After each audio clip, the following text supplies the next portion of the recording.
idea how many people you dragged into the end zone? Nah, not really. The only one I remember is the one guy that I threw by me. I don't remember who else was there. I thought I had help push me behind. Somebody did. Yeah. No, I don't really remember. I gotta see it. I didn't see it. When you're going 50 yards on a run like that, is your mindset, I'm going to finish this going to the end zone? Yeah, definitely. It started to kick in once I started to get more towards the end zone. I kind of felt like I was right there and there was a way I could get in. And I mean, that's the goal after every offensive play, to try to get in the end zone. So I did whatever I could to try to get in there. AJ, even on some of those short runs, you were giving UConn's defense a tough time. Can you feel that draining the defense's spirit as the game wears on?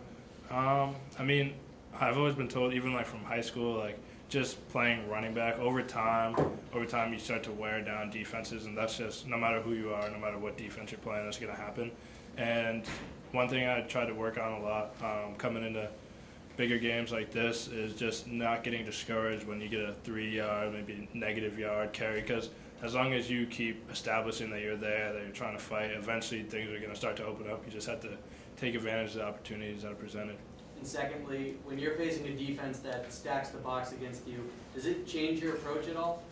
I mean, it's definitely more of a challenge with more guys in there, but I mean, I take it kind of as a sign of respect. And I mean, it just kind of forces, I can't speak for everybody, it forces me to kind of go harder. I feel like if there's more guys in there, I want to be able to break those even with all those guys in there. So, I mean, I guess it's just a mindset thing.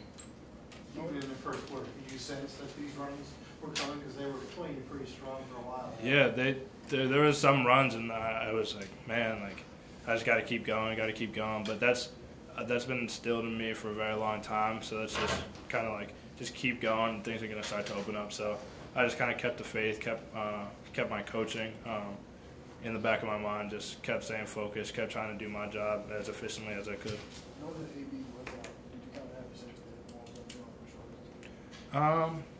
Not really. I mean, the coaches do a very good job at getting the game plan all together.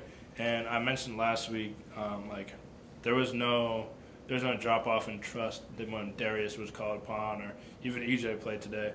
And we all feel as a team, I feel like something that's very special about us, I obviously haven't been at other schools or anything like that, but I feel like something that's very special is that we all genuinely like believe and trust in one another, whether it's like the lineman or quarterback, defense. So we always expect and we always imagine that whoever's getting called upon is going to get their job done. And so, I mean, when Darius was in there was no question. He was a great leader today. Things didn't always go our way, and he stayed positive, stayed the course, and that's what you want from a quarterback and a leader. Well, can you appreciate history, AJ? I mean, you're a true freshman. Now you've got two 200-yard games, and you're, I think, now fourth among all-time single-season ACC rushers among freshmen. What does all that mean to you? I mean, I'm not gonna say like it doesn't mean anything. Like I obviously have respect for all those guys on that list. They all have great careers. I was looking at it like earlier in the week, just some of those guys and how they panned out and the things that they did. And there's tremendous history behind the ACC, and especially those players and at their particular schools and things like that.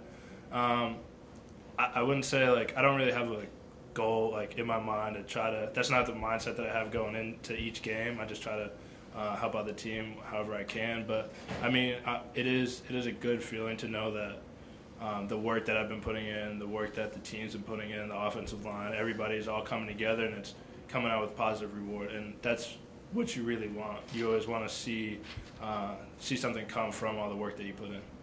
Take two more questions. AJ, did you enjoy playing at Fenway Park, and any of the kids have any exciting moments? Oh yeah, definitely. This is an experience I'm not going to forget ever. I'm from Connecticut.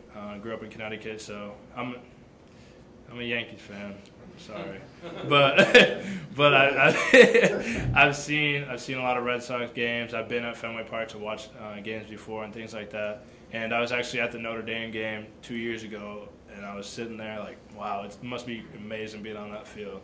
And today I got that opportunity, and I just wanted to soak it in, take it all in and stuff like that. And I mean, talking about history, the history that's here at this venue going back to when they used to play football here, this was their home stadium for Boston College, and then I mean obviously the baseball and the city of Boston, things like that. So it was definitely a special venue to be playing at, and I don't know, you got to take advantage of the time that you have here.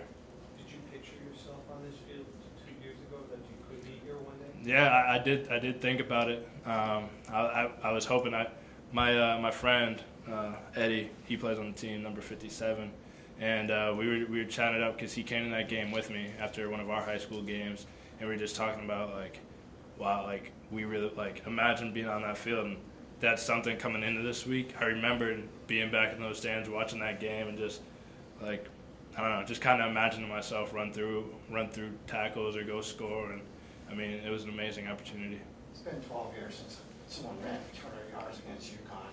You're a home state kid doing that. Does that have an extra meaning that you're playing against a school you probably watch some of the games going on? Yeah, definitely. I mean, I have a lot of respect for UConn as a university, as a football program. I'm from Connecticut, so I've been at basketball games, football games, all type, like pretty much everything you can imagine. And so it was a cool experience. You know, I have a lot of friends on that team, a lot of people I know, people from my town, people from just high school out here in Massachusetts, all over the place. A lot of people I know. So this game had a lot of special meaning for me. On top of it being at Fenway, I had a really fun time. Like there's just so many little storylines. Like there's so many people I know on that team. So it was nice after the game. Like obviously during the game, it's all business. But after the game, just seeing them, just wishing them good luck, seeing them go out on the field and do their thing. So it was a really good experience for me.